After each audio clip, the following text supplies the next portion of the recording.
Hi hello नमस्ते दोस्तों, this is Raunak sir और मैं आप सबका स्वागत करता हूं आपके प्यारे प्लेटफॉर्म आलसी इंजीनियर पे।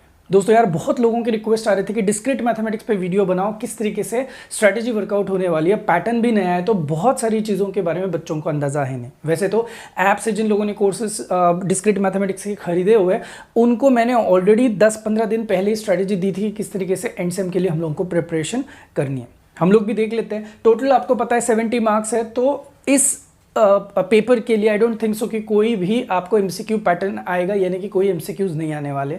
तो ओवरऑल 17 या 18 मार्क्स के लिए आपको हर एक यूनिट पूछा जाएगा। टोटल 70 मार्क्स कवर करने के लिए तो 17, 18, 18, 17 के हिसाब से आपका पैटर्न हो सकता है। दूसरा, मार्किंग स्कीम कैसे होगी सर? तो भाई मार्किंग स्कीम जो मेरे पास प्रीवियस कुछ पेपर्स थे 2019 पैटर्न के, उनका मैंने अंदाजा लगाया तो आई फाउंड कि भाई कुछ इस तरीके से रैंडमली मार्किंग हो सकता है। देख लो 486, 656, 666 एंड 764 के हिसाब से मार्किंग हो सकता है। देखो अल्टीमेट गोल क्या है, हर एक यूनिट में 18 या 17 मार्क के लिए पूछना है, तो तोड़ तोड़ के ये लोग पूछने की कोशिश कर रहे हैं। मैं आपको एक और चीज़ बता दूं, अगर आप ये सारी चीज़ें ढंग से देख रहे हो तो you'll अंडरस्टैंड एक चीज़ कि यहाँ पे ये जो छोटा वाला पैच दिखाई दे रहा है ना, 4 मार्क का, ये 5 मार्क का, ये 4 मार्क का, इसमें से कोई भी एक 6 मार्क का हो, ये सारे जो छोटे छोटे पैचेस है ये थियोरी क्वेश्चन हो सकते हैं। आपको तो पता है यार, थियोरी भी आती है और न्यूमेरिकल्स भी आती है, तो इसका बैलेंस करना बहुत जरूरी है। तो this is how your pattern.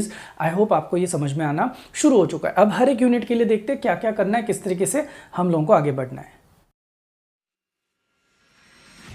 क्या आप इंजीनियरिंग कर रहे हो, यूनिवर्सिटी, कॉलेज, टीचर, सब्जेक्ट से परेशान हो यार, अभी भी बैकलॉग के डर में जी रहे हो, तो मैं हूं ना। तो हम आपके लिए लेके आ रहे हैं university wise customise courses, hand written notes, solve previous year questions, doubt solving, live sessions और उसके साथ साथ 1-to-1 टीचर इंटरेक्शन। तो अब देर किस बात, join our community trusted by 1,50,000 plus students and download our app now. बात करते हैं काउंटिंग प्रिंसिपल की। बहुत छोटा सा यूनिट है, लेकिन इसकी जो कॉन्सेप्ट है वो बहुत वास्ट है। मतलब इतने अलग अलग तरीके के सम्स पूछे जा सकते हैं कि हम लोग अंदाजा भी नहीं लगा सकते। देखो छोटी छोटी कॉन्सेप्ट है। सबसे पहले तो परमिटेशन के लिए हम लोगों ने देखा है एनपीके नामक फॉर्मूला होता है, n factorial upon n minus r factorial. वैसे तो कैलसी पे भी निकल के आता है। तो जहां पे भी अरेंजमेंट्स रहेंगी वहां पे हम लोग किसको यूज करते हैं, परमिटेशन को यूज करते हैं। और जहां पे भी आपको कहीं ना कहीं कॉम्बिनेशंस वर्कआउट होते हैं वहां पे हम लोग कॉम्बिनेशन वाली चीज वर्कआउट करते हैं। तो सिंपल चीज है, एनपीके का formula n factorial upon n minus r factorial और एनसीआर का formula n factorial upon r factorial n minus r factorial. यार बहुत लोगों का ये भी सवाल था कि सर ऐसा तो डायरेक्टली दिया नहीं जाता है कि किस तरीके से हम लोगों को परमिटेशन कब यूज करना है और कॉम्बिनेशन। तो ये दिक्कत बच्चों में जब आती है तो मैं आपको हमेशा बता दूं, पहले तो इन दोनों में क्या डिफरेंस है ये आप अच्छे से समझ लो। सेकेंड चीज, जैसे मैंने बोला, अरेंज करना है अगर आपको, राइट, तो अरेंज करने के लिए नंबर ऑफ वेज रहेंगे, तो आपको हमेशा किसके लिए जाना है, परमिटेशन के लिए जाना है। लेकिन अगर आपको कोई अरेंजमेंट नहीं करनी है, रैंडमली आपको नंबर ऑफ वेज अगर निकालने हैं, तो आप किसके लिए जाइए भाई साहब, आप कॉम्बिनेशन के लिए जाइए। तो बहुत सही है, बहुत छोटी छोटी कॉन्सेप्ट है जो हम लोगों को यहाँ पे पता होनी चाहिए। वैसे तो मैंने बोला कि कैलसी पे भी ये डायरेक्टली फंक्शन यूज होता है,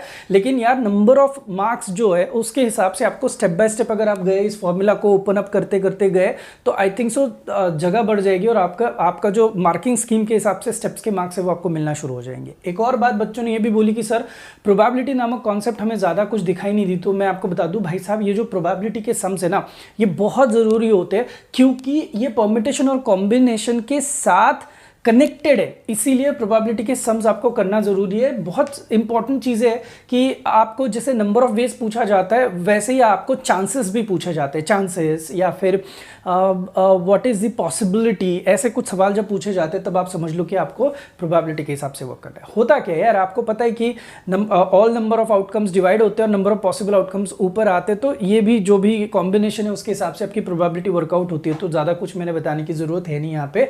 नेक्स्ट इज बाइनोमियल थ्योरम, बहुत सही है। इसका बहुत सही वाला फॉर्मेट मैंने already I think so app में बताया हुआ है, बट फिर भी आप याद रखना कि a plus b raised to n, इस फॉर्मेट के हिसाब से आपका बाइनोमियल थ्योरम, जैसे हम लोग a plus b bracket square करते हैं, ब्रैकेट क्यूब करते हैं, ब्रैकेट रेस्ट टू 4 करते हैं, उसी तरीके से a plus b raised to n is equal to जो यहाँ पे दिखाई दे रहा है। तो ये एक फॉर्मूला जिसको यूज करके आपको बाइनोमियल थ्योरम पे अगर कुछ समझ आए, कि जैसे कि कभी कभी 8th टर्म फाइंड करने के लिए बोलते हैं, कभी कभी पूरी की पूरी सीक्वेंस फाइंड करने के लिए बोलेंगे, तो ये आपको आना बहुत जरूरी है। I hope counting principle principle के बारे में आपको एक ओवरव्यू आ चुका है और इसी में से आपको ऊपर 3 नीचे 3 इस तरीके से सवाल एग्जाम में पूछे जाएंगे।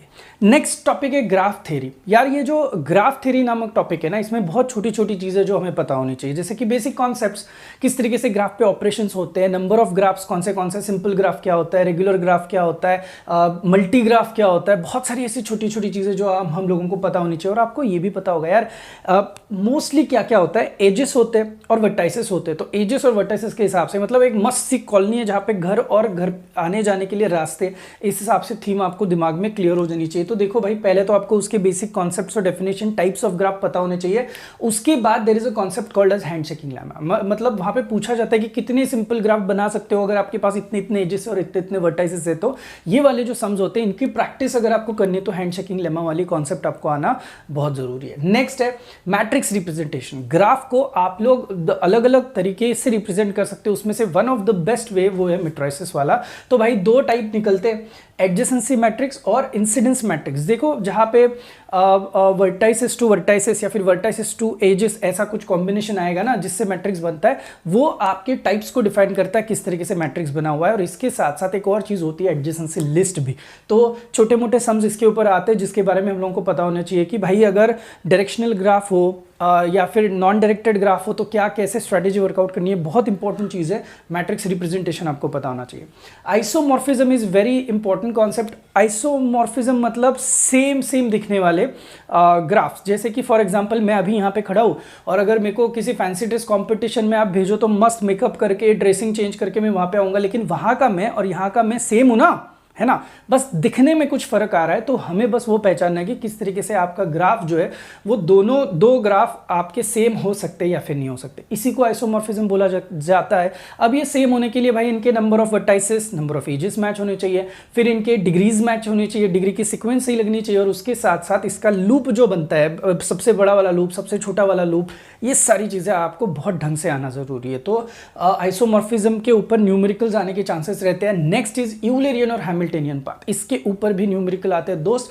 किस तरीके से आप पाथ ट्रैवल करते हो ना उसके ऊपर डिपेंड करता है कि ये यूलेरियन पाथ है, यूलेरियन ग्राफ है या फिर हैमिल्टनियन पाथ है, हैमिल्टनियन सर्किट है। तो ये सारी चीजें जो है वो भी न्यूमेरिकल बेस्ड आपको एग्जाम में पूछे जा सकते हैं। उसके बाद है डेक्स्ट्रास शॉर्टेस्ट पाथ एल्गोरिदम। यार किसी ए पोजीशन से किसी जेड पोजीशन पे हम लोगों को अगर हॉप करते करते करते करते जाना है वर्टाइसेस टू वर्टाइस, एक एक के घर जाके, तो इस केस में सबसे कम वाला पाथ कौन सा रहेगा, यानी कि वेट किसका कम रहेगा सारे पाथ को अगर हम लोग ऐड करें ताकि हम लोग जल्द से जल्द पहुंच जाए, वो होता है आपका डेक्स्ट्रास शॉर्टेस्ट पाथ एल्गोरिदम। एक हाथ सम करोगे आइडिया आ जाएगी, बहुत समय नहीं जाता इसमें। यूलेरियन और हैमिल्टनियन की भी आपको एक एक दो सम्स देखने आपको आते नहीं आते, वही रिपीटेड सम्स एग्जाम में बहुत बारी आते हैं। Next is planar graph. Planar graph का मतलब यार आप किसी भी तरीके से ग्राफ ड्रॉ करो लेकिन ब्रिज नहीं होना चाहिए, मतलब एक रास्ते के ऊपर दूसरा रास्ता नहीं जाने चाहिए, एक एज के ऊपर दूसरी एज नहीं आनी चाहिए, तो आप घूम के जाओ लेकिन कहीं पे भी आपका ओवरलैपिंग नहीं होना चाहिए एजेस का। ये कहता है आपका प्लेनर ग्राफ। और प्लेनर ग्राफ के साथ साथ यूलर्स फॉर्मूला का एक थियरम है,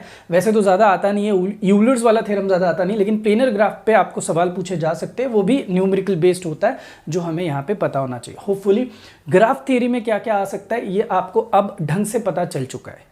अब आते हैं ट्रीज के बारे में बात करने के लिए। तो भाई जहां पे आपका ग्राफ खुल गया, जहां पे ग्राफ आपका ओपन रहा, जहां पे वो क्लोज नहीं है, वहां पे आपकी ऑटोमेटिकली क्या फॉर्म होती है, ट्री फॉर्म होती है। ट्री की बहुत सारी बेसिक कॉन्सेप्ट्स है, उनकी डेफिनेशन जो है वो हमें शुरुआत में पता होनी चाहिए। ज़्यादा समय मत लो, बस कॉन्सेप्ट्स देखो, वहाँ पे जब डेफिनेशन पूछी जाएगी तो आपको वहाँ पे लिखते आना चाहिए अलोंग विद द एग्जांपल। कोई भी एक आध एग्जांपल देके आप उसको रिप्रेजेंट कर सकते हो। Next is Huffman coding. ये बहुत ज़रूरी है। अगर आप कोई डेटा भेज रहे हो तो वो डेटा जब भेज रहे हो तो भेजने के बाद वहाँ पे जब एक्सट्रैक्ट होगा तो उसका एक स्ट्रेटेजी होना चाहिए, वो कहीं मिक्स नहीं होना चाहिए किसी और दूसरे डेटा के साथ। जैसे हम लोग कभी पार्सल भेजते तो कुरियर वालों ने ये ख्याल रखना है कि भाई किसी एक का पार्सल जिसके घर पे जाना है उसी के घर पे जाना चाहिए, जस्ट बिकॉज सेम दिख रहा है इसलिए वो किसी और के घर पे नहीं जा सकता है। तो उसी स्ट्रेटेजी के हिसाब से उनको भी कुछ कोडिंग करना पड़ता है। वैसे ही हम लोगों को कोई भी डेटा अगर एनक्रिप्ट कराना है तो we need to go for some kind of coding, and that coding is nothing but Huffman coding, जो कि डिपेंड करता है प्रीफिक्स कोड के ऊपर। प्रीफिक्स कोड मतलब एक बार का एक कोड हो गया ना, वो एज अ प्रीफिक्स किसी और कोड को कभी नहीं लगेगा, ये आपको पता होना चाहिए। छोटी सी कॉन्सेप्ट है, इसके ऊपर न्यूमेरिकल्स आ सकते हैं दोस्तों, मैं बता रहा हूं आपको। नेक्स्ट इज ये तो कॉम्बिनेशन में पढ़ा जाता है। प्रिम्स एल्गोरिदम, क्रुस्कल्स एल्गोरिदम दोनों दिखने में बहुत बहुत बहुत सिमिलर है। माइन्यूट सा डिफरेंस है कि भाई ये एक वेट के हिसाब से जाता है, एक एज के हिसाब से जाता है। तो ये जो माइन्यूट डिफरेंस है इन दोनों का, ये सिर्फ और सिर्फ किसके लिए यूज किया जाता है? मिनिमम स्पैनिंग ट्री निकालने के लिए। स्पैनिंग ट्री, या स्पैनिंग ट्री मतलब वही घर रखे हुए जितने घर दिए हुए, यानी कि आपके वर्टाइसेस वो जो जितने ओरिजिनल ट्री में है वही कंसिडर किए जाएंगे, लेकिन हम लोग मिनिमम टू मिनिमम एजेस को यूज करके उन वर्टाइसेस को कनेक्ट करने की कोशिश करेंगे, किसी को आइसोलेटेड नहीं रखेंगे।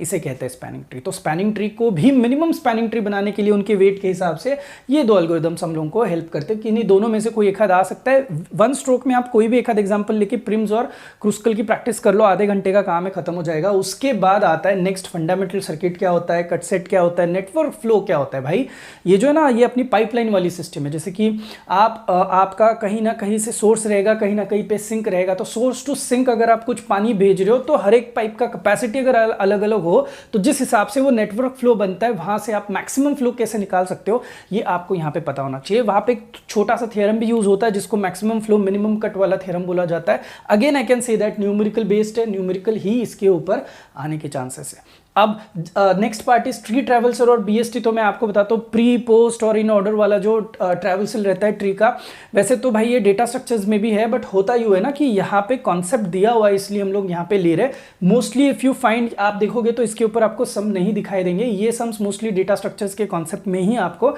ज़्यादा डिटेलिंग में पूछे जाते हैं, बट फिर भी थोड़ा बहुत अगर आपको बेसिक आइडिया है तो आप एक बार एक दूसरा सम इसका जरूर देख लेना। होपफुली ट्रीज के बारे में भी आपको बेसिक आइडिया अब समझ में आ चुकी है। भाई नेक्स्ट टॉपिक बहुत इंपॉर्टेंट है, देख लो, algebraic structures and coding theory. बहुत सारे बच्चों के मेरे को इस यूनिट के बारे में डाउट्स आ चुके हैं कि भाई समझ में नहीं आ रहा है। तो मैं आपको बता दूं यार, ज़्यादा कुछ समझने जैसा है नहीं इस यूनिट में। आपको क्या क्या पता होना चाहिए, तो पहले तो ना कोई भी एक हाथ बाइनरी ऑपरेशन आपको पता होना चाहिए, जिसको ना यूजुअली रिप्रेजेंट किया जाता है किसी एक हाथ ग्रुप के साथ। मैं आपको दिखाता हूँ, कोई एक हाथ ग्रुप होता है उसके साथ उसको रिप्रेजेंट किया जाता है। ये देखो जी, और यहाँ पे मैंने किया हुआ ये स्टार। ये स्टार का मतलब ये एडिशन हो सकता है, सब्ट्रैक्शन हो सकता है, मल्टीप्लिकेशन हो सकता है और डिवीजन भी हो सकता है, कुछ भी हो सकता है। जैसे आपको सम पूछा जाए उस हिसाब से आपको इसको डील करना है। तो ऐसे इनकी कौन सी प्रॉपर्टीज है, तो 5 प्रॉपर्टीज है भाई। पांचों प्रॉपर्टीज सामने लिखी हुई आप देख सकते हो। क्लोजर वाली property, associative property, identity property, inverse property and उसके साथ साथ कम्यूटेटिव प्रॉपर्टी। अब हर एक प्रॉपर्टी जो सेटिस्फाई करता है ना, उसके हिसाब से उनका स्पेसिफिक नेमिंग किया गया है। तो नेमिंग देखो क्या है, अलजेब्रिक स्ट्रक्चर। अगर क्लोजर प्रॉपर्टी सेटिस्फाई कर रहा है तो अलजेब्रिक स्ट्रक्चर है। क्लोजर और एसोसिएटिव सेटिस्फाई कर रहा है तो सेमी ग्रुप है। क्लोजर, एसोसिएटिव और उसके साथ आइडेंटिटी प्रॉपर्टी सेटिस्फाई कर रहा है तो मोनोइड रहते हैं। क्लोजर, एसोसिएटिव, उसके बाद आइडेंटिटी, उसके बाद इनवर्स प्रॉपर्टी भी सेटिस्फाई कर रहा है तो ग्रुप रहता है। और तो और क्लोजर, एसोसिएटिव, आइडेंटिटी, इनवर्स और कम्यूटेटिव भी प्रॉपर्टी अगर सेटिस्फाई कर रहा है तो इस केस में ये कौन होता है, आपका अबेलियन ग्रुप होता है। तो थीम आपके सामने, आपको पता चल चुका है कैसे जाना है। तो इस हिसाब से इनके ऊपर के न्यूमेरिकल्स आ सकते हैं कि यार पहचानो कि कोई ऑपरेशन जो है या फिर कोई दिया गया आपको ओवरऑल बाइनरी वाला रिलेशन है, वो आपका अबेलियन ग्रुप है या नहीं, वो सिर्फ ग्रुप है क्या नहीं, मोनोइड है क्या नहीं। इस तरीके से सम्स आपको पूछे जा सकते हैं। अब इसी को एक्सटेंड करते हुए, जैसे यहाँ पे एक बाइनरी ऑपरेशन है, आप देख सकते हो यहाँ पे आपको रिंग्स में आपको मल्टीपल बाइनरी ऑपरेशंस दिखाई देंगे, यानी कि 2 बाइनरी ऑपरेशंस दिखाई देंगे। उसमें से जो पहला वाला कॉम्बिनेशन रहता है दैट इज ऑलवेज वो बोला ही जाता है इस हिसाब से कि एक जो होता है उसमें से वो सेमी ग्रुप हमेशा होना चाहिए और एक जो होता है वो अबेलियन होना ही चाहिए। तो एक अबेलियन ग्रुप है यानी कि सारी प्रॉपर्टीज को सेटिस्फाई कर रहा है, एक सेमी ग्रुप है यानी कि सिर्फ और सिर्फ एसोसिएटिव तक के ही प्रॉपर्टीज को सेटिस्फाई कर रहा है। अब अगर उसने कम्यूटेटिव प्रॉपर्टी सेटिस्फाई करी तो उसे कम्यूटेटिव रिंग बोला जाता है। आप समझ रहे हो। तो इस हिसाब से इसको नेमिंग वगैरह दिए हुए है, टाइप्स ऑफ रिंग्स भी है, फिर उसके बाद इंटीग्रल डोमेन की कॉन्सेप्ट है, उसके बाद आपको एक फील्ड नाम की भी कॉन्सेप्ट है, वो भी जैसे इनवर्स पे, आइडेंटिटी पे, ये बहुत सारी चीज़ों के ऊपर ये सारी चीज़ें आपकी डिपेंड करती है। आपको ये वाला ना, ये कॉन्सेप्चुअली पता होना चाहिए। इस पे ना लास्ट टाइम भी थियरी क्वेश्चन आया था डिफाइंड रिंग्स करके, राइट। तो टाइप्स ऑफ रिंग्स वगैरह लिख के सब कुछ आपको आगे बढ़ना पड़ेगा। नेक्स्ट इज वेरी इंपॉर्टेंट, जो आपको पूरा थियोरेटिकल पार्ट है और उसको न्यूमेरिकल्स में भी यूज किया गया है। जैसे कि एडिशन मॉड्यूलो, मल्टीप्लिकेशन मॉड्यूलो, यार टेबल बनता है, उस टेबल का आउटकम है, उसको देख के हम लोगों को जज करना है कि भाई क्या है, ग्रुप है नहीं है, मोनोइड है नहीं है, ये सारे कॉम्बिनेशन हम लोगों को यहाँ पे वर्कआउट करने पड़ते हैं। तो ये टेबल आपको बहुत सही से समझना है। साइक्लिक ग्रुप की कॉन्सेप्ट है और 2-3 सम्स है कि वो साइक्लिक है नहीं है, हमें पता होना चाहिए कि जहाँ पे आपका कोई एक आध एलिमेंट पूरे के पूरे ग्रुप को जनरेट कर पा रहा है तो उससे हम लोग कहते हैं कि भाई आप कौन हो, साइक्लिक ग्रुप हो, तो ये आपको पता होना चाहिए। नेक्स्ट, होमोमॉर्फिज्म के साथ साथ आइसोमॉर्फिज्म है, के साथ साथ ऑटोमॉर्फिज्म है। थियरी में कुछ सवाल पूछे जा सकते हैं। उसके बाद है सब ग्रुप क्या होता है, देन कोसेट क्या होता है, लेफ्ट कोसेट राइट कोसेट की कॉन्सेप्ट एंड परम्यूटेशन ग्रुप की कॉन्सेप्ट है। तो ये सारी कॉन्सेप्ट्स है, इनमें से कुछ कुछ के न्यूमेरिकल्स है।